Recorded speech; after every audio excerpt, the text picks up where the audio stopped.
আজকে আমাদের এই র্যালি আমরা পেয়েছি মহান একটা শ্রমিক দিবস। এই দিবসে আমাদের শুধু আজকের দিনে শুধু র্যালি করে যদি আমরা শেষ করে দেই তাহলে আমাদের এই শ্রমিকের তাৎপর্যগুলো বর্ণনা করা হয় না।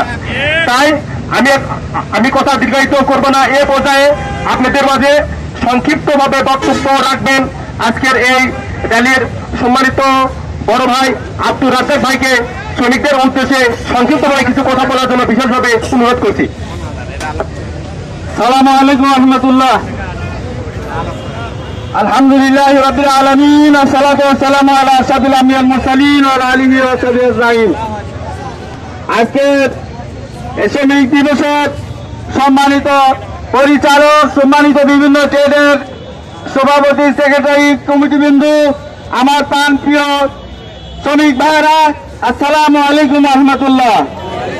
আপনারা ইতিমধ্যে শুনেছেন আজকে আমরা আন্তর্জাতিকভাবে শ্রমিকদের ন্যায্য দাবি আদায়ের জন্য যে আন্দোলন 1883 সালে শুরু হয়েছিল, সেই আন্দোলনের ধারাবাহিকতায় আজকের এই অনুষ্ঠান। আজকে শুধু মিছিল সমাবেশ করলেন এই পর্যন্ত রাখলে শেষ হবে না। এরপরে আমাদেরকে এই নীতি বাস্তবায়ন করার জন্য কাজ করতে হবে। বিশেষ করে আমরা যতই চেষ্টা করি না কেন, মানব রচিত আইনে এদেশে মানুষের ভাগ্যে পরিবর্তন করা সম্ভব নয়। তাই এদেশের মানুষের ভাগ্যে পরিবর্তন করতে হলে, শ্রমজীবী মানুষের ভাগ্যের পরিবর্তন করতে হলে কোরআনের নীতি অবলম্বন করতে হবে। আমরা তাই আপনাদের মাধ্যমে সাধারণ শ্রমিক ভাইদেরকে দায়িত্বহীনভাবে বলতে চাই, মানুষের অধিকার আদায়ের জন্য ইসলামী শ্রম নীতি চালু করতে হবে, নাকি বলেন?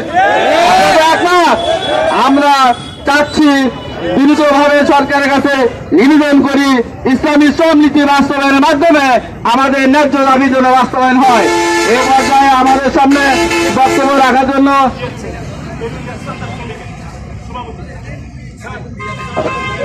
আমরা আহ্বান জানাচ্ছি আজকের সমাবেশে সম্মানিত অতিথি, শ্রমিক কল্যাণ ফেডারেশন বগুড়া জেলার সম্মানিত সভাপতি ভাই নুরুল হুদা।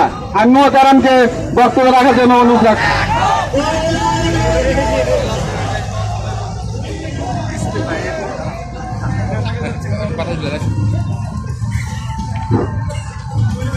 নাহমাদু ওয়া নুসাল্লি আলা রাসূলিল কারীম। বিসমিল্লাহির রহমানির রহিম। আজকের এই মহান মে দিবসের র্যালির পরিচালক, সভাপতি, উপস্থিত রাস্তায় চলাচলরত এবং উপস্থিত সুধীবৃন্দ, আমার সামনে উপস্থিত মেহনতি এটা করা মানুষ, শ্রমিক ভাই বন্ধুগণ, আসসালামু আলাইকুম রহমতুল্লাহ। আজকে 1 মে দিবস তথা আন্তর্জাতিক শ্রমিক দিবস। এই দিবসটা শ্রমিকদের অধিকার আদায়ের দিবস। আজ থেকে প্রায় 150 বছর পূর্বে 1886 সালে আমেরিকার শিকাগো শহরে মার্কেটে শ্রমিকদের 8 ঘন্টা কর্মঘণ্টা করার দাবিতে সেখানে শ্রমিকরা খুশি উঠেছিল, রাস্তায় নেমেছিল, মিছিল করেছিল।